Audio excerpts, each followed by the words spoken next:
মার্কিন president Donald Trump গত শনিবার জানিয়েছেন, ভেনেজুয়েলার উপর ও আশেপাশের আকাশসীমা সম্পূর্ণভাবে বন্ধ হিসেবে বিবেচনা করা উচিত। বিস্তারিত কিছু না জানালেও নিকোলাস মাদুরোর সরকারের উপর ওয়াশিংটনের চাপ বাড়তে থাকায় তিনি এ মন্তব্য করেন। এর আগে ট্রাম্প বারবার বলেছেন, ক্যারিবীয় ও প্রশান্ত মহাসাগরে মাদকবাহী নৌকা লক্ষ্য করে যুক্তরাষ্ট্র যে হামলা চালিয়েছে তাতে ইতিমধ্যে ৮০ জনের বেশি নিহত হয়েছে, আর ভবিষ্যতে দক্ষিণ আমেরিকার এই দেশে স্থল অভিযানও হতে পারে। যদিও এর মধ্যে তিনি মাদুরোর সঙ্গে একটি ফোন আলাপ করেছেন এবং ভেনেজুয়েলার প্রেসিডেন্ট যুক্তরাষ্ট্র সফরের সম্ভাবনা নিয়েও আলোচনা করেছেন বলে জানা গেছে। পদ্মা সেতু, মেট্রো রেল এবং এলিভেটেড এক্সপ্রেসওয়ে নির্মাণের গর্বিত অংশীদার বসুন্ধরা সিমেন্ট। ৬ জন সংশ্লিষ্ট সূত্রের বরাদ্দে সংবাদ সংস্থা রয়টার্স জানিয়েছে, যুক্তরাষ্ট্রের তুলনায় ভেনেজুয়েলার সামরিক শক্তি অনেক দুর্বল, যা প্রশিক্ষণের ঘাটতি, কম বেতন এবং জরাজীর্ণ সামরিক সরঞ্জামের কারণে আরও অচল হয়ে পড়েছে। ২০১৩ সালে ক্ষমতায় আসার পর মাদুরোর সরকার বিভিন্ন পদে সামরিক কর্মকর্তাদের নিয়োগ দিয়ে বাহিনীর আনুগত্য বজায় রেখেছেন, কিন্তু নিচু স্তরের সাধারণ সেনা সদস্যদের বেতন মাত্র মাসে $১০০, যা একটি পরিবারের ন্যূনতম প্রয়োজনের ৫ ভাগের ১ ভাগ মাত্র।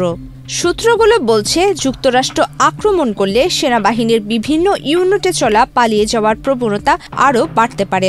সাম্প্রতিক বছরগুলোতে ভেনেজুয়েলার সৈন্যদের মূল অভিজ্ঞতা হল কেবল নিরস্ত্র বেসামরিক নাগরিকদের বিরুদ্ধে বিক্ষোভ দমন করা। মাদুরো দাবি করছেন ৮০ লাখ বেসামরিক নাগরিক মিলিশিয়া হিসেবে প্রশিক্ষণ নিচ্ছেন, তবে এক সূত্রের মতে বাস্তবে কয়েক হাজার গোয়েন্দা সদস্য, সশস্ত্র শাসকদলীয় সমর্থক ও মিলিশিয়াই শুধু এসব প্রতিরোধে অংশ নিবে। ভেনেজুয়েলার সামরিক হার্ডওয়্যার বেশিরভাগই রাশিয়ার নির্মিত, যেগুলো কয়েক দশক পুরনো। ২০০০-এর দশকে কেনা ২০টি সুখোই যুদ্ধবিমান রয়েছে বটে, তবে সেগুলো যুক্তরাষ্ট্রের B-2 এর তুলনায় অনেক পিছিয়ে। ভেনেজুয়েলার হেলিকপ্টার, ট্যাঙ্ক ও কাঁধে বহনযোগ্য ক্ষেপণাস্ত্র পুরনো। রয়টার্সের হাতে থাকা পরিকল্পনাপত্র ও সূত্র অনুযায়ী বিমান বা স্থল আক্রমণ হলে ভেনেজুয়েলা গেরিলা ধাঁচের প্রতিরোধ গড়ে তোলার বা দেশে বিশৃঙ্খলা ছড়ানোর পরিকল্পনা করছে। উচ্চ পর্যায়ের কর্মকর্তারা এটিকে দীর্ঘমেয়াদী প্রতিরোধ বলে উল্লেখ করেছেন। এতে দেশ জুড়ে ২৮০-টির বেশি স্থানে ছোট ছোট সামরিক ইউনিট নাশকতা ও গেরিলা কৌশল ব্যবহার করা হবে বলে পরিকল্পনা রয়েছে।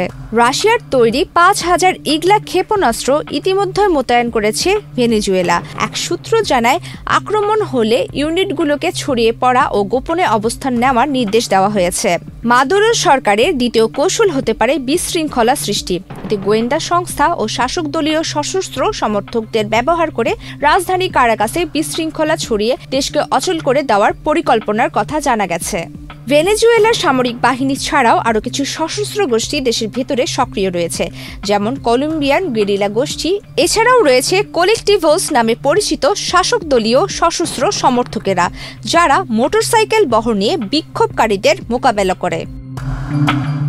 প্রমিতি কিবরিয়া ইসলাম, বাংলাদেশ প্রতিদিন।